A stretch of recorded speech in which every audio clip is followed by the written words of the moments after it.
தமிழ்நாடு முதலமைச்சராகும் தாவேகா தலைவர் விஜயிடம் எதிர்பார்ப்பது என்ன என்பது குறித்து அரியலூர் மாவட்ட மக்கள் கூறுவதை கேட்கலாம். பெண்களுக்கு பாதுகாப்பு வேணும். தமிழ்நாட்டில் போதைப் பொருள் இருக்கக்கூடாது. மது கடையை முழுமையாக மூடணும். தமிழக மக்களுக்கு சொன்ன வாக்குறுதியெல்லாம் நிறைவேற்றணும். மாதம் 2000 சொன்னதை பெண்களுக்கு எல்லாத்துக்கும் அனைத்து பேர் தரணும். வறுமை இல்லாத தமிழகத்தை மாற்றணும். மக்களை அவரை நம்பி எல்லாம் ஓட்டு போட்டுருவாங்க.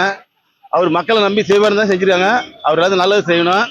முழுமையாக தமிழ்நாட்டில் கஞ்சா போதைப் பொருள் எதுவுமே இருக்கக்கூடாது. குடும்பத்தில் தண்ணி போட்டு புருஷன் ரம்பளுக்கிறான், மகன் புழுக்கிறான், அண்ணன் ரம்பளுக்கிறான், தம்பி மகன் ரம்பளுக்கிறான். இவ்வளோ காரணம் இந்த மது தான். தமிழ்நாட்டில் முழுமையாக மது கடையை மூடினா ரொம்ப சந்தோஷங்க.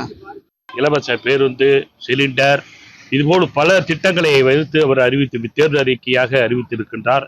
வருகின்ற காலங்களில் விஜய் சமூக நலன் மீது அக்கறை கொண்டு குற்றங்கள் இல்லாத மாநிலமாக மாற்றி போதை இல்லாத தமிழகம், அதேமாதிரி குற்றமில்லாத தமிழகம், மக்களுடைய எதிர்பார்ப்பை பூர்த்தி சேர்க்கின்ற வகையில் ஆட்சி அமைய வேண்டும் என்று கோரிக்கை வைக்கின்றோம்.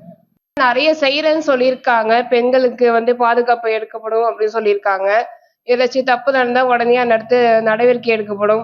நல்லா செய்வாங்கன்னு ஒரு நம்பிக்கை இருக்கு. அதனால தான் மக்கள் நம்பி ஓட்டு போட்டிருக்காங்க.